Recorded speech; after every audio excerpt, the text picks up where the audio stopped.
This is 24. Remember to like, comment, favorite, and subscribe for more. So, I just got back from seeing the newest X-Men movie, Logan, and this won't be this won't be a review on it. This will more be I don't know what this will be. This is I'm going to talk about spoilers to the plot because I don't think that I specifically can talk about the movie without talking about key plot points that happen. So this is a spoiler alert if you don't want to learn key plot points that happen throughout the movie. That being said, when I was done watching the film and I was on the car ride back here to make this video, I started to get really emotional in the car. I started to tear up a little bit, and I almost started, to cry because Wolverine, he dies in this movie. It happens in such a rewarding fashion, in the sense that X-23 on Wolverine's grave, she makes a cross out of sticks and twigs, and she turns the cross over to form an X, and that X I think that X is kind of, it's symbolic of the finalization of Hugh Jackman playing Wolverine, and how we'll never get to see a Wolverine as good, if not even greater than Hugh Jackman. And it was such a sad and complete moment that it's 17 years that's been leading up to this. 17 years of him playing this character, to not only not play this character, but to have that character die is just, in the way that he did, is such a rewarding fashion.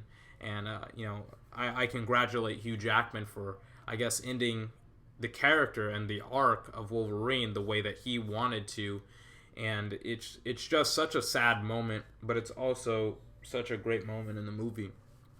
But there's a lot of other really cool plot points. There's also some somewhat interesting plot points. Like the year that the movie takes place in is 2029, 12 years in the future, and mutants are on the low. There's genetic containment when it comes to mutants. It's not very described what happens to mutants and what exactly happened to the X-Men, so to speak. It's known, or it's kind of hinted at, that Charles had something to do with the collapse of mutants and of the X-Men, but it's not fully clear at what happens and why he's such a significant part. He does feel remorse, and he specifically can't remember because he has Alzheimer's, and he constantly goes into seizures. And Wolverine has to at the beginning of the movie, he has to get him medication to suppress his seizures, or else he doesn't remember who he is. He doesn't remember that he has psychic abilities, and he almost devastates most minds when he goes into seizures, because he doesn't have full control over his own abilities. And I think that plot point is great, but it's also ironic in the sense that the one of the most powerful minds is almost the one that's deteriorating as well.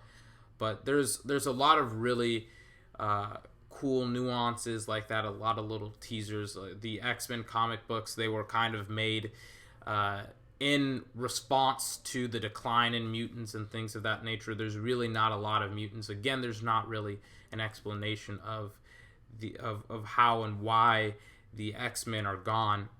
But this was, if I could see Wolverine go out, this would be the way that he does go out for me.